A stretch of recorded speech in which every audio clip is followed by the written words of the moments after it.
எதிர்த்து போர் புரிந்தவர்கள். இப்ப வெள்ளைக்காரர்கள் அவங்க தோந்துடுறாங்க. தோந்த பிறகு அவங்க தலைமறைவா இருக்கிறாங்க. தலைமறைவா இருக்கும்போது ஒரு கிராமத்துக்கு போறாங்க. பசி அதிகமா இருக்குது. சாப்பாடு நான் பெரிய மன்னர்னு அப்ப அவங்களால சொல்ல முடியாது. அங்க ஓலை குடிசையில ஒரு அம்மா இருக்கிறாங்க. அம்மா சாப்பாடு கிடைக்குமா, பசிக்குது அப்படின்னு சொல்றாங்க. அந்த அம்மா, ஐயா என்கிட்ட ஒன்றும் பெரிய அளவில் வசதி இல்லை, சாப்பாடெல்லாம் ஒன்றும் சூடாக இல்லை, பழைய சாதம் இருக்கு, பழைய சோறு இருக்கு, அதில் தண்ணி ஊற்றி வச்சிருக்கிற, நம்மெல்லாம் என்ன சொல்லுவோம், காலையில் நீராவரன்னு சொல்லுவோம் இல்லையா, தண்ணி ஊற்றி வச்சிருக்கிற, அதை போய் சாப்பிட்றீங்களான்னு சொல்லி அந்த அம்மா கேட்குறாங்க. சரி கொடுங்கன்னு சொல்கிறாங்க. அந்த சாப்பிட்றாங்க.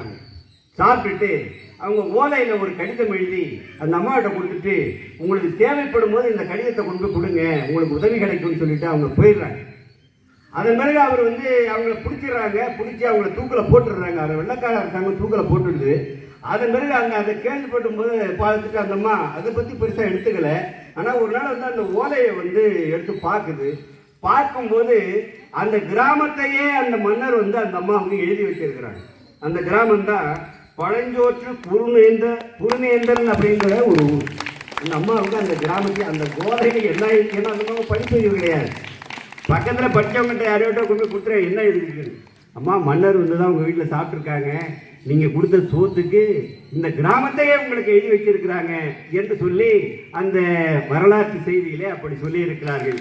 அதை போல ஈகை குணம், உதவக்கூடிய எண்ணம் உங்களுக்கு வர வேண்டும் என்பதுதான் இந்த நேரத்திலே நான் தெரிவித்துக் கொள்ளுகிறேன். அதை போல மெசபடோனிய மாமன்னன் அலெக்சாண்டர், அவன் உங்களுடைய வெற்றிக்கு யார் காரணம் என்று கேட்கிறார். நீங்க இந்த அளவு உலகம் பூரா போய் வெற்றி பெற்றுட்டு வந்துட்டீங்களே, உங்களுடைய வெற்றிக்கு யார் காரணம் என்று அவனை மற்றவர்கள் கேட்டபோது அவன் சொன்னார், என்னுடைய வெற்றிக்கு காரணம் என்னுடைய ஆசிரியர் அரிஸ்டாட்டில் தான் என்று சொன்னார். நீங்கள் புரிந்து கொள்ள வேண்டும், ஆசிரியர்களை மதித்தவர்கள் வளர்ந்திருக்கிறார்கள்.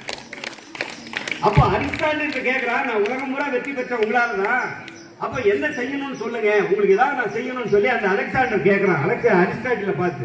அப்போ அரிஸ்டாட்டில் சொல்லுகிறார், உன்னுடைய அரண்மனையிலே ஒரு பகுதி வேண்டும். அந்த பகுதி வேண்டும் உடனே மன்னனுக்கு ஒரு ஆச்சரியம், நம்ம அரண்மனையிலே இடம் கேட்கிறாரு அப்படின்னு சொல்லிட்டு.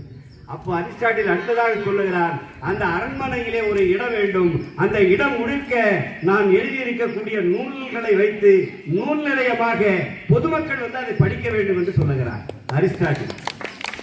அதனால்தான் அவன் சொன்னது அவன் கேட்டா வளர்ந்தான். அதே நேரத்தில் அவுரங்கசீப் கேட்கிறான் ஒரு கேள்வி.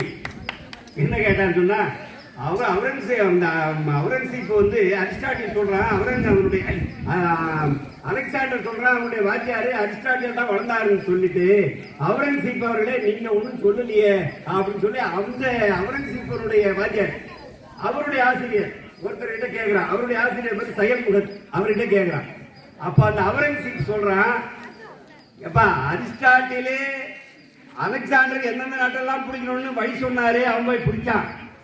நீ என்ன பண்ண, என்னை பத்தி புகழ் பாடுறதுலே நீ இருந்தே தவிர மற்ற நாடுகளில் போகணும், மக்களை பார்க்கணும், சந்திக்கணும் அப்படிங்கிற வழியை நீ சொல்லாததால் நான் வளராம கெட்டேன் என்று உடனே அவனை வெட்டிடுறான். யாரு? தன்னுடைய ஆசிரியர்.